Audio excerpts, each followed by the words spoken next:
اتنے بڑے آسمان کو بنانے والا اللہ کیسا ہوگا؟ کوئی تو ہے ان بادلوں سے بارش برسانے والا۔ دیکھو کیسے یہ سوکھے درخت ہرے بھرے ہو رہے ہیں۔ اس نظام کو چلانے والا اللہ کیسا ہوگا؟ مکہ ایک ایسا شہر جہاں ہر گھر میں ایک نیا خدا تھا، ہر قبیلے کا الگ خدا، ہر ضرورت کا الگ خدا، حتیٰ کہ اللہ کا گھر کعبہ بھی ہوبل، لات، منات اور عزا جیسے ان نام نہاد خداؤں سے بھرا ہوا تھا۔ مختلف چیزوں سے بنے ان بتوں کو مکہ کے ہر گھر میں سجا کے رکھا جاتا تھا۔ بت پرستی اس قدر تھی کہ بت مکہ والوں کی تجارت کا سب سے اہم حصہ بن چکے تھے، جنہیں بیچا اور خریدا جاتا تھا۔ اپنے ہاتھوں سے بنائے گئے ان خداؤں کو خوش کرنے کے لیے لوگ طرح طرح کے میوے، کھانے پینے کا سامان اور قیمتی تحفے ان کے سامنے رکھتے تھے۔ ان کا عقیدہ تھا کہ ایسا کرنے سے ان کے یہ نام نہاد خدا خوش ہوتے ہیں۔ ارکم بھائی، کہاں سے آ رہے ہو؟ میں قینان سے خدائے ہوبل کے لیے تحفے لایا ہوں۔ لیکن پھر شرک کے اس شور میں ایک پرسکون آواز گونجتی ہے، لا الہ الا اللہ۔ اللہ کے محبوب نبی محمد رسول اللہ صلی اللہ علیہ وسلم اللہ کی وحدانیت کا اعلان کرتے ہوئے فرماتے ہیں، اے مکہ والوں، ان بتوں کی عبادت چھوڑ کر اسے ایک اللہ کی عبادت کرو جس کے سوا کوئی معبود نہیں۔ اللہ کے نبی صلی اللہ علیہ وسلم کے اس پیغام نے مشرکین مکہ کو بے چین کر دیا۔ یہ کیسی گستاخی ہے؟ یہ ہمارے خداؤں کی توہین ہے۔ کیا ہم اپنے خداؤں کی عبادت چھوڑ دیں؟ ہرگز نہیں۔ انہوں نے رسول اللہ صلی اللہ علیہ وسلم سے ایسا سوال پوچھا جس سوال نے آسمان کا سینہ چیر کر رکھ دیا۔ اپنے خدا کا تعارف تو کراؤ، وہ کس چیز سے بنا ہے؟ وہ کیسا ہے؟ اس کا خاندان کیا ہے؟ وہ سونے کا ہے یا چاندی کا؟ اللہ کے نبی صلی اللہ علیہ وسلم تو اس وقت خاموش ہو گئے۔ ایسا لگ رہا تھا کہ کائنات نے ایک پل کے لیے اپنی سانسیں روک لی۔ لیکن پھر آسمانوں کا سینہ چیرتے ہوئے اس گستاخی کا جواب آیا، ایسا جواب جس کا ہر لفظ شرک اور کفر کو کاٹنے والی تلوار کی طرح تھا۔ اللہ کا وہ تعارف جس کے بعد کسی تعارف کی گنجائش نہ رہی۔ یہ نچوڑ ہے قرآن کی چھوٹی سی اس سورہ کا جو 1/3 قرآن کے برابر ہے۔ یہ اثر انداز واقعہ ہے سورہ الاخلاص کا۔ اخلاص یہ عربی لفظ خالص سے نکلا ہے جس کے معنی ہے پاکیزگی یا خلوص۔ لیکن دلچسپ بات یہ ہے کہ لفظ اخلاص اس سورہ میں کہیں بھی استعمال نہیں ہوا، تو پھر اس کا نام سورہ الاخلاص کیوں ہے؟ یہ نام اسے اس کی تھیم، اس کے موضوع کی وجہ سے دیا گیا ہے۔ یہ سورہ خالص توحید یعنی اللہ کے خالص اور غیر ملاوٹی وحدانیت کا نچوڑ ہے۔ یہ ایمان کا وہ اعلان ہے جو مومن کو پاک کرتا ہے۔ اب بڑھتے ہیں اس سورہ کے نازل ہونے کی کہانی کی طرف جو بہت ہی دلچسپ ہے۔ بہت سے علماء کا کہنا ہے کہ یہ سورہ مکی ہے، یعنی یہ سورہ مکہ میں نازل ہوئی اور مکہ میں اسلام کے ابتدائی دور میں ہی نازل ہوئی۔ اس کے مکی ہونے کی ایک مضبوط دلیل ہے حضرت بلال رضی اللہ تعالیٰ عنہ کا وہ مشہور واقعہ کہ جب بلال رضی اللہ تعالیٰ عنہ کو مکہ کی تپتی ریت پر لیٹا کر سینے پہ ایک بھاری پتھر رکھ دیا جاتا تھا اور ان سے کہا جاتا تھا کہ اپنا دین چھوڑ دو، لیکن اس تکلیف میں بھی ان کا ایک ہی جواب تھا، احد احد، وہ ایک ہے، وہ ایک ہے۔ احد لفظ براہ راست سورہ الاخلاص سے لیا گیا ہے۔ اس سے ثابت ہوتا ہے کہ سورہ الاخلاص مکی دور میں ہی نازل ہوئی، لیکن پھر بھی علماء کی اپنی اپنی تحقیق ہے۔ کچھ علماء کے مطابق سورہ الاخلاص مشرکین مکہ کے ان سوالوں کے جواب میں نازل ہوئی جو سوال انہوں نے اللہ کے بارے میں نبی صلی اللہ علیہ وسلم سے پوچھے۔ جیسے کہ مکہ کے ایک شخص عامر بن طفیل نے مذاق اڑاتے ہوئے آپ صلی اللہ علیہ وسلم سے پوچھا کہ اے محمد صلی اللہ علیہ وسلم، آپ ہمیں کس چیز کی طرف بلاتے ہیں؟ کیا وہ سونے سے بنا ہے یا چاندی سے یا لوہے سے؟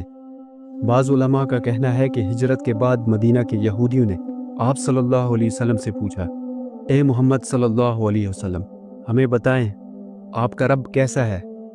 اس نے فرشتوں کو نور سے، آدم کو مٹی سے اور آسمان کو دھوئیں سے بنایا، تو آپ کا رب کس چیز سے بنا ہے؟ اسی طرح نجران کے عیسائیوں کا ایک گروپ آپ صلی اللہ علیہ وسلم کے پاس آیا، انہوں نے بھی ٹھیک ایسا ہی سوال کیا۔ ہر کوئی ایک جسمانی تعارف چاہتا تھا، کیونکہ وہ ایسے معبودوں کے عادی تھے جو پیدا ہوتے تھے، جن کے خاندان ہوتے تھے، جو مختلف چیزوں سے بنتے تھے اور جن کا خاتمہ بھی ہوتا تھا۔ ان تمام سوالات کے جواب اللہ نے سورہ الاخلاص کی صورت میں نازل کیا۔ اب اس سورہ کا لفظ بلفظ مطلب سمجھتے ہیں۔ اس میں ٹوٹل 4 آیات ہیں۔ قل هو اللہ احد، کہہ دیجئے کہ وہ اللہ ایک ہے۔ یہاں اگر واحد لفظ آتا تو اس کا مطلب بھی ایک تھا، لیکن اس ایک کے بعد 2، 3 یا 4 بھی آ سکتے تھے، یعنی گنتی کا واحد۔ مگر یہاں واحد نہیں بلکہ احد لفظ آیا ہے۔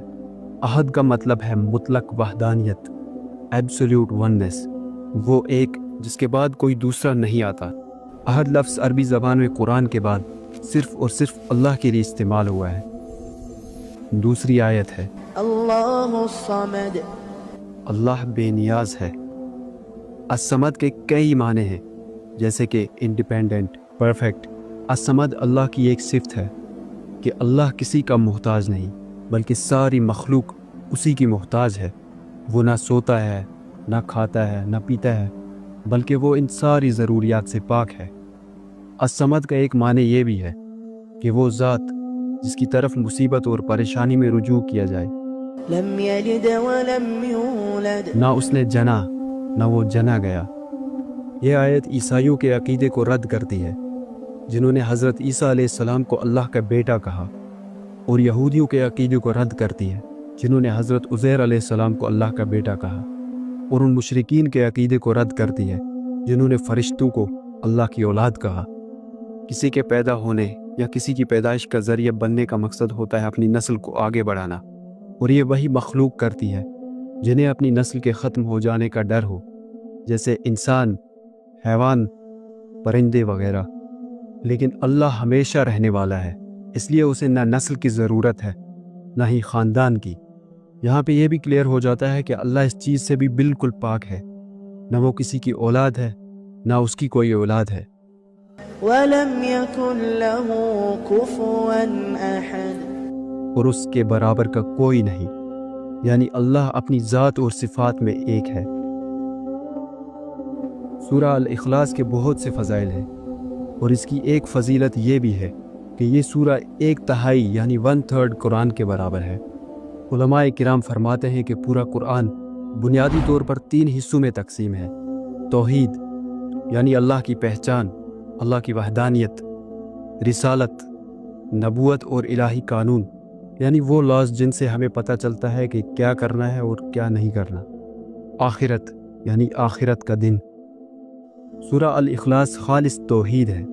یہ قرآن کے پہلے اور سب سے اہم حصے کی سمری ہے، اس لیے اسے سمجھ کر پڑھنا گویا قرآن کے سب سے بنیادی پیغام کو اپنے اندر زندہ کر لینا ہے۔ اس آسان سی اور چھوٹی سی سورہ کی فضیلت ہمارے تصور سے بھی بہت اونچی ہے۔ اس سورہ سے محبت کا صلہ جنت ہے۔ ایک صحابی اس سورہ کو ہر نماز میں پڑھتے تھے۔ جب آپ صلی اللہ علیہ وسلم نے وجہ پوچھی تو انہوں نے کہا، اس سورہ میں اللہ کی صفات ہے، اس لیے مجھے اس سے محبت ہے۔ تو آپ صلی اللہ علیہ وسلم نے فرمایا، تمہاری اس سے محبت تمہیں جنت میں لے جائے گی۔ سورہ الاخلاص صرف ایک سورہ نہیں، یہ آپ کے اور میرے رب کا تعارف ہے۔ یہ ایسا آئینہ ہے جس میں ہمیں اللہ کی ذات کی جھلک دکھائی دیتی ہے، پاک، بے مثال اور ہر ضرورت سے بے نیاز۔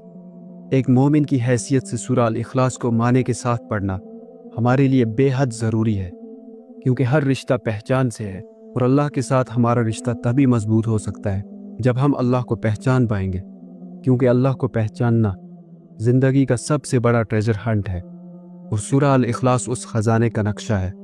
اور ایک ضروری بات، ہر انسان کی زندگی میں اتار چڑھاؤ تو آتے ہی رہتے ہیں۔ جب بھی برے حالات آپ کو گھٹنے ٹیکنے پر مجبور کر دیں تو ایسے میں اس ذات کی طرف رجوع کریں جو الصمد ہے،